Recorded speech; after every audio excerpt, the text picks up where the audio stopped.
Bonjour à tous, j'espère que vous allez bien. Alors, si vous avez cliqué sur cette vidéo, c'est pour avoir un avis objectif et détaillé sur la banque en ligne N26. Alors, je vais vous expliquer comment fonctionne cette banque, les différents avantages qu'elle propose, les défauts, et je donnerai une note de fiabilité à la fin de la vidéo. Maintenant, nous allons parler de N26. Alors, il faut savoir que N26 a été lancée en 2013 à Berlin sous le nom de Number 26. Elle a obtenu sa propre licence bancaire en 2016 et depuis, elle ne cesse de séduire de nouveaux utilisateurs. Et tenez-vous bien, parce que j'ai un petit bonus pour vous. Il y a un lien dans la description de cette vidéo qui vous permettra de vous inscrire à N26 et de bénéficier d'un bonus d'inscription. Alors n'hésitez pas à passer par ce lien si vous souhaitez vous inscrire. Alors pour récupérer ce bonus, il suffit de vous inscrire sur N26 et d'aller jusqu'au bout de la procédure. Alors sans plus tarder, entrons dans le vif du sujet. Tout d'abord, nous allons parler de l'argent et des tarifs. D'abord, parlons finances. La question des frais mensuels est cruciale et N26 l'a bien compris. Pour les frais mensuels, l'offre standard est entièrement gratuite, ce qui est déjà très intéressant. Et pour ceux qui cherchent davantage de fonctionnalités, il existe des offres Smart, You et Metal à 4,90€, 9,90€ et 16,90€ par mois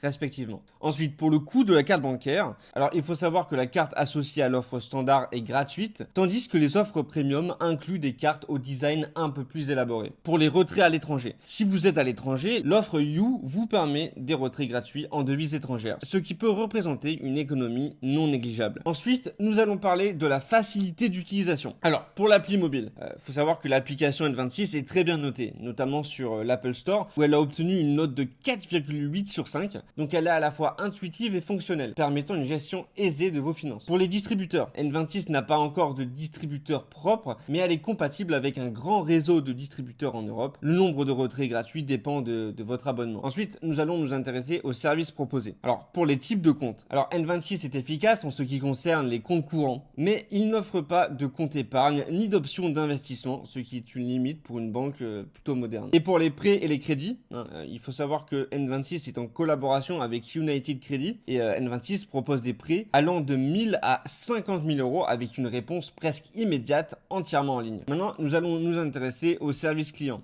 Pour les disponibilités, il faut savoir que N26 est accessible tous les jours. Le service client offre un chat en direct pour l'offre standard et une assistance téléphonique pour l'offre Smart. Et pour la qualité, le retour général des utilisateurs suggère que le service client est assez efficace et réactif. Ensuite, nous allons nous intéresser à la sécurité. En tant qu'institution financière licenciée, N26 est soumise aux mêmes réglementations en matière de sécurité que les banques traditionnelles. Donc à ce niveau-là, pas de souci à se faire. Alors avant de vous donner ma note finale, n'oubliez pas de vous inscrire via le lien dans la description de cette vidéo afin de gagner un bonus lors de l'inscription. Alors en conclusion, N26 est une banque qui offre un large éventail de services et excelle particulièrement en matière de compte courant et d'utilisabilité. Alors son principal inconvénient, c'est l'absence d'options d'épargne et d'investissement, mais tenant compte de tous ces éléments, je donne à N26 une note solide de 8 sur 10. Elle est très appropriée pour la gestion quotidienne et les voyages, mais il reste un peu de chemin à parcourir pour en faire une solution bancaire tout en un.